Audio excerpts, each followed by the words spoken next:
Chapter 3. All families count, including families in all their forms.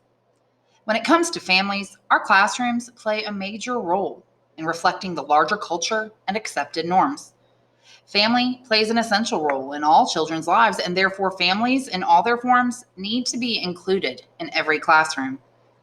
Creating a classroom environment that does not merely tolerate all families but actively includes every definition of a family helps students feel valued and supported.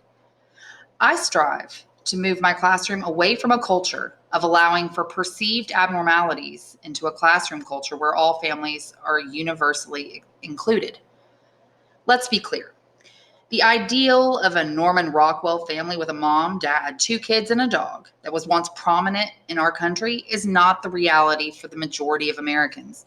Between the 2000 and 2010 U.S. censuses, husband-wife family households continued a downward trend and officially became the minority, with only 48.4% of families having this traditional makeup. Modern families exist in a variety of forms.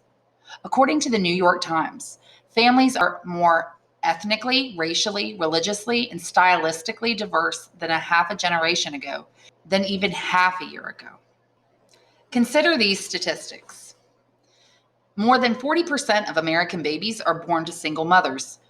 Gay and lesbian parents are becoming more common.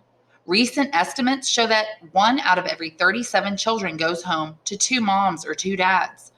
The number of unmarried yet cohabiting parents is rising as marriage rates decline. And some family units aren't technically family by traditional definitions. When I worked in District of Columbia Public Schools, the idea of play cousins was prominent. Even though 2 children were not biological cousins, this term was used to describe a stronger bond than that of just friend or neighbor. In my school, it is now common for my students to describe older females close to the family as tias or aunties, even if it is not technically true. A recent study at the University of Puget Sound explored how over 100 participants developed deep relationships and ties to people who weren't blood relatives. The researchers found that there are several types of so-called voluntary kin who can constitute a family. Although not technically kin by law or genetics, these types of relationships can be just as real and meaningful to students as they might be with blood relatives. Another way a family makeup can change is through divorce. Recent statistics cited in the New York Times and the Huffington Post demonstrate the divorce rate is on the decline and could dip as low as 30% due to several factors. These include cohabitation before marriage, couples choosing to cohabit instead of getting married, and delaying marriage until couples are in their mid-20s or later. Teachers need to be aware that students being raised by a married couple is not a given. Marriage may not be part of a student's home life, and a biological relationship to a parent might not be either. Consider the rise of students who live in adoptive homes. In 2014, the U.S. Department of State reported that 6,441 children were adopted from abroad. The Congressional Coalition Adoption Institute also compiles statistics on adoption and foster care. They state that adopted children make up roughly 2% of the total child population under the age of 18. For some students, the status of their family can be changing and transitional. Every September 30th, the U.S. Department of Health and Human Services takes account of children in foster care. The number has been trending upward. In 2014, there were 415,129 children in foster care, and 66% of them were school age. For some of these children, a foster care placement may lead to a permanent home, but for more than half, the stated goal in their case plan is to return to the custody of their parents or primary caregiver. This means that not only are there a lot of children in our schools who go home to a foster family, but there are also a lot of children whose placement in that family is likely to change. The traditional definition of family doesn't always fit these students, but there are moves teachers can make to support them. The most important step to support all forms of families is to ask students what their family looks like. Allow students to define their family. Instead of asking questions that make assumptions about a family, leave them open-ended. Simply saying, "Tell me about your family. Who lives in your home? Is there anyone you can read with at home?" Instead of asking, Does your dad live with you, or is he your real brother? Will allow students to speak freely about their family situations without having to correct your understanding of family. Included families can become involved families. It's important to include family in all its forms at school because research has overwhelmingly shown that the more involved a student's family is in their education, the more likely it is the student will perform well in school, graduate from high school, and even attend college. In fact, a study conducted by Stanford Center for the Study of Families, Children, and Youth demonstrated that when adult family members were involved in the decisions an adolescent student made about school, the result was more academic effort and better grades for the student, regardless of gender, sex, ethnicity, or social status. In order to include all families, our schools need to engage all families. Leading researchers in this area, Ann T. Henderson and Karen L. Mapp, outlined 6 major action steps to establishing effective family engagement programs in schools. Number 1, recognize that all parents, regardless of income, education level, or cultural background, are involved in their children's education and want their children to do well in school. Number 2, link family and community engagement efforts to student learning. Number 3, create initiatives that will support families to guide their children's learning from preschool through high school. Number 4, develop the capacity of school staff to work with families. Number 5, focus efforts to engage families on developing trusting and respectful relationships. And number 6, embrace a philosophy of partnership and be willing to share power with families. Make sure that parents and school staff understand that the responsibility for children's educational development is a collaborative enterprise.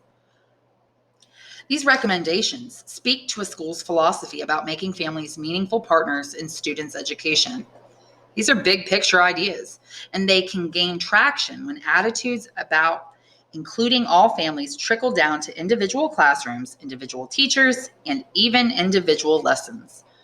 Don't be squeamish about bringing the idea of family into your lessons. I teach a powerful lesson each year where students identify the habits of good readers by describing the best reader they know, which almost always ends up being a parent or sibling. After you find out more about your students' families, you can include family members' names in math problems. Find opportunities for students to authentically communicate with their families. This can even be done on the fly. One day in class, my lesson plan was to summarize a book about tide pools. One student commented, "My grandmother lives next to tide pools in Mexico." Immediately, we changed our summary paragraph into a letter to his grandmother so we could tell her what we had learned. We still summarized the text, but it was much more meaningful to write to a family member. The definition of family is different for every child. The reality of modern American families is that there is no norm. There is no one perfect family. If we are to leverage the power of families in our classrooms, we must ensure that all families are included. Diversity in families. All schools and educators should work to include families in every form, but equally as important is including families who come from diverse backgrounds and cultures. The issue of how cultural and socioeconomic diversity influence learning is a topic worthy of deep exploration by researchers and educators alike. How to best support diverse families could make up a whole book, and has. But all teachers can observe and analyze the cultural and ethnic backgrounds that make up their individual school community. In my experience, even when a school community seems relatively homogeneous, there are always families with different situations, backgrounds, and experiences present. For example, my school serves nearly 90% of students and families who identify as Latino. Yet within that group, there are families from different cultural experiences, families with multiple children, families from recent immigration backgrounds, and families dealing with housing insecurity. Despite having similar cultural identities on paper, families at my school observe different holidays, hold various belief systems, and have a wide range of schedules and priorities. Each family can present different strengths and barriers to interacting with teachers in the school community. Taking a critical look at the families who make up our schools helps educators determine what kinds of support are most needed, as well as how to better leverage the resources each family can contribute to the overall school community. There is no one best way to connect with families, which is why teachers and schools should offer a variety of opportunities for families to meaningfully participate in their child's education, both inside and outside the school environment. Teacher tools. Number 1, inclusive family language. Inclusive family language can mean the difference between students feeling alone or different and students feeling their family experience is validated. Allow students to self-identify who their family is. It is important as teachers not to get hung up on the actual biological definition of family. Don't correct students.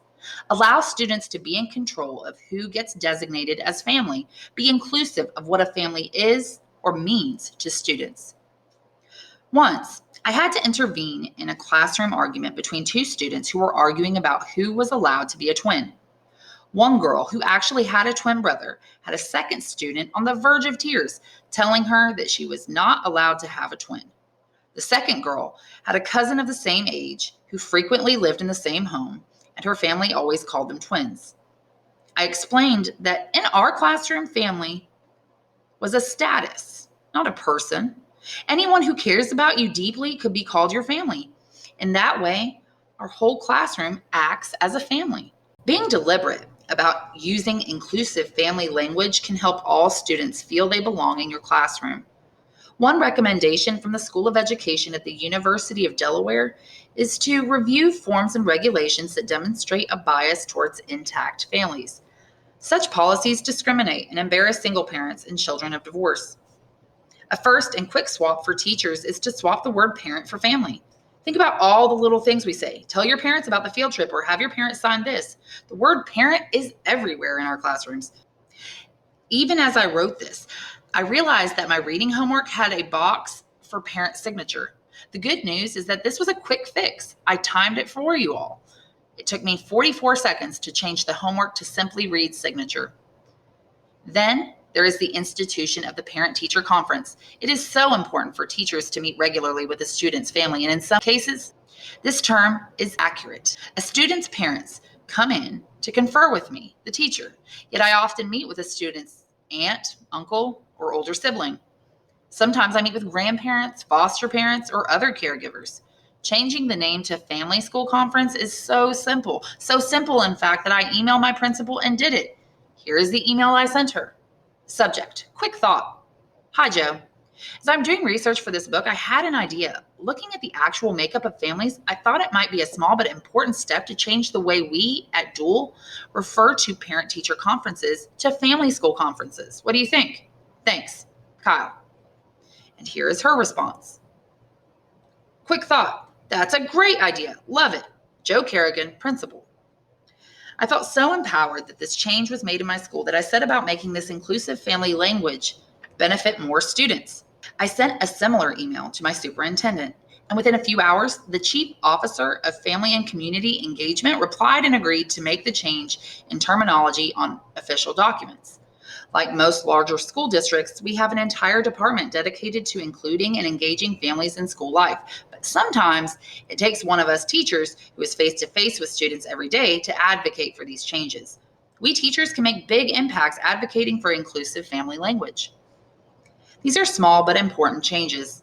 Some people might argue that this is simply political correctness and that schools are being overly sensitive in making these changes. I argue that students learn best when they feel they belong, when they can see tangible evidence that their home life is accepted and validated by their school. I encourage teachers either individually or collaboratively to look at all the ways their schools describe families. Really investigate all the groups, organizations, events, and even the terms on forms. Find all the language we use to speak about families and create a simple chart like the one on the previous page to help guide your thinking. It's on page 80. Family language. We have parent-teacher conferences, parent-teacher association, collaborative school committee, daddy-daughter dance, family art night, Mother's Day crafts, and parent or guardian. And they check to see if it's inclusive or not inclusive. And when it's not inclusive, they have a space to change it to a term that is more inclusive. It is worth our time to have a conversation about the language we use when we refer to families. If it is inclusive, keep it. However, if the language we use is not inclusive, it does not reflect the actual lives of students who attend our schools or could attend in the future, and we owe it to our students to discuss what changes need to be made. Number 2, how many family groups? Every school year, there are several students in my classroom who split their time between different homes. Sometimes this is the effect of divorce or a family separation. Sometimes it is a practical solution to dividing up the care of children. Other times, students in my classes spend much of their time with a grandparent who would also like to be involved in school events. In these situations, communication between the school and families can become complicated.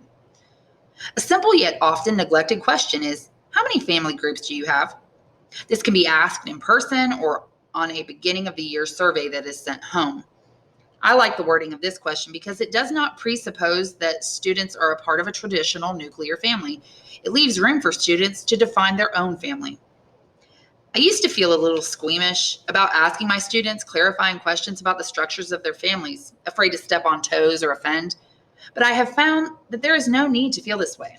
If I am unclear, there is certain to be misunderstanding during the school year. But when I understand a family's structures and preferences, I can meet a student's needs better. Understanding how a student's family is structured can be valuable to a teacher in several ways. Knowing how many family groups a student is part of can help a teacher know how to schedule conferences so that everyone is included, or to know the best person to call when a problem arises at school. On the most basic level, teachers can communicate better with families when they understand the different family dynamics in their classroom. I know how many field trip announcements and picture day reminders to send home. Especially in elementary school, communication from the school is often sent home in a take-home folder. Some of my students spend a week in their mother's home and in the following week in their father's home. In these cases, I simply make 2 folders. For example, several of my students have one folder marked for mom and another marked for dad. Just sending home communication to all the family groups the student interacts with can help ease tensions in a family and keep everyone informed of what is going on at school. Another benefit of knowing how many family groups a student is a part of concerns sending work home. When I send home a student's completed work, I include special instructions. I say to my students, you worked hard on this essay and it deserves to be displayed. Your job is to show this to someone important and hang it up in an important place. One day, a student reported that she hung her essay on the front door of her apartment so everyone in the building could read it. If I know that a student has 2 or 3 homes, that's 2 or 3 refrigerators and doors on which their work could be proudly displayed. As a teacher, it doesn't take much effort to print out an extra student essay or make a few extra copies of a student's work. Sometimes, I will just ask kids to hold up their fingers how many copies of their work they need. It's meaningful to parents and caregivers to have access to their students' work, and for students who split their time between several homes, it can provide a small yet important sense of consistency. No matter where a child sleeps on a particular night, their work can be proudly displayed everywhere they call home. Number 3, daily CQC, celebrations, questions, and concerns. Every day, I try to make time in my day for CQC, a time when students can share celebrations, questions, concerns with the class.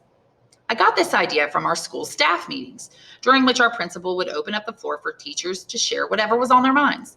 I thought my students would like the same opportunity, so I started a daily CQC. To run a CQC with your class, all you need is to ask a simple question. Does anyone have a celebration, question, or concern to share? I invite students to share about things happening at school and happening at home, then watch eager hands shoot up. If students seem reluctant, I share my own CQC, which has always been enough to encourage students to share. My students tell our classroom community about anything they think is important in their lives, which means I learn what kids really care about. They tell me about soccer games and new movies coming out. It helps me understand what makes each student tick. One year, a student updated me every day about the ranking of NFL teams, which told me I could use football as a motivator. We began calling our 7 times multiplication tables the touchdown tables. CQC is a particularly good opportunity for students to let our class know what is happening in their families. Often, I will hear a countdown to a birthday.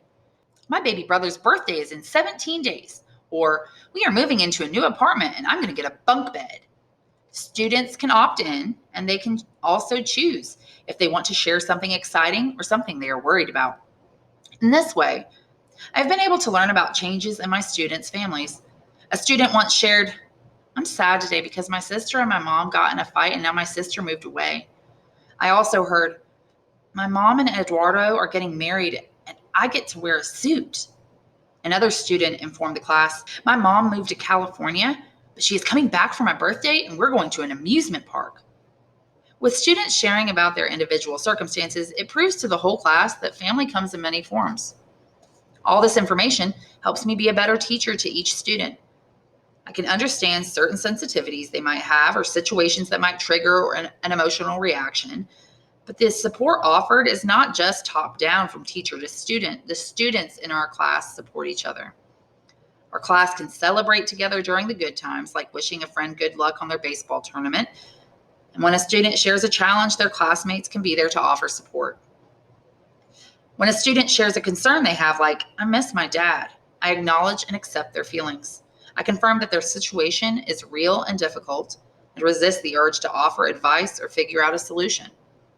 Many times, a student is really seeking to be heard rather than having their problem fixed. Sometimes other students have dealt with the same issue and offer kind words. It is empowering for a student who has also struggled with a parent not able to be present to share thoughts or encouragement that can help one of their peers. I always elicit an expression from our class community. I will say, "It's tough, but no matter what," and our class chimes in, "We got your back." Getting to know students can happen in many different ways. For older students, CQC could be something written down on notes to the teacher. I have seen teachers use Twitter in the classroom and have students share this information. Whatever form CQC takes, asking students about their lives and genuinely listening without judgment will help promote a strong community in your classroom. Number 4, reimagining the family project. Including family into our lessons is a wonderful way to connect students' learning to the real world. All forms of families are valued and able to participate. The family tree is an age-old school project, and it does have a few benefits. It helps children understand the concept of generations and visualize connections and relationships, but the traditional family tree chart falls short in many other ways. To begin with, the family tree is out of date. Popularized in the 18th century as a way for young women to practice their needlework, the traditional family tree has not evolved to fit the realities of a modern family. The format itself is constraining, and we know it does not represent the majority of American children's family experiences. If a teacher feels strongly about utilizing the family tree in class, consider a few options that would be inclusive for all forms of families. One idea is to allow students to either use their actual family or a family from literature or a TV show. Even coming up with a fictional family allows students to complete the assignment in a way that feels comfortable. If the objective of the family tree is to simply display a family, teachers can invite students to complete a family wheel with different sections for each family member, or even a family constellation where many family groups can exist with equal importance. There are many other family projects that can be reimagined. Be deliberate in considering ways a lesson or project can be inclusive. There is a common Montessori lesson teachers use to celebrate birthdays. Students hold a globe and walk around a candle to represent that the earth completes one revolution around the sun for each year of a child's life. Traditionally, students bring in a picture from each year of their lives. It helps them understand time sequence and connect the passage of time with the movement of the planets. But the problem is that not all children, particularly children who have been adopted, have access to these pictures. Director and teacher at Family Montessori of Lebanon and Ohio, Erica Nichols, who also happens to be my cousin, makes this simple change. Instead of baby pictures for this lesson, our classroom chooses to use an event which took place each year in the child's life, like when a student broke their arm or their favorite football team won the Super Bowl. There are simple changes I can make to existing lessons so that all our students feel like their family experiences are valued. For me, it's worth it to think my lessons through and make sure all my students and their families are included. Another consideration is how our families celebrate holidays. For many students, Mother's Day and Father's Day are wonderful times to celebrate family members, but the truth is that these days can carry a different meaning for many students.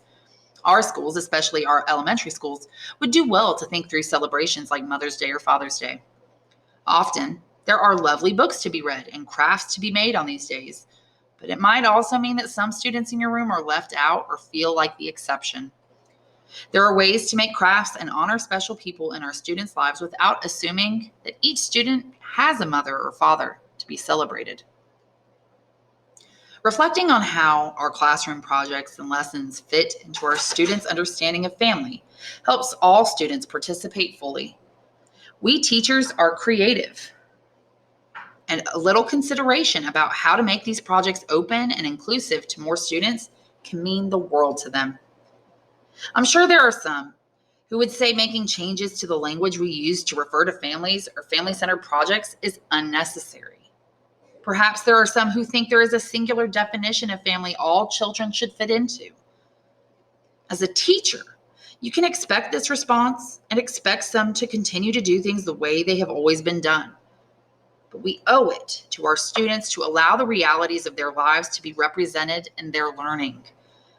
Like the American family itself, our thinking can evolve. It is worth the effort to include families because all students, all families, can be powerful forces in a child's education when they feel they are accepted and included.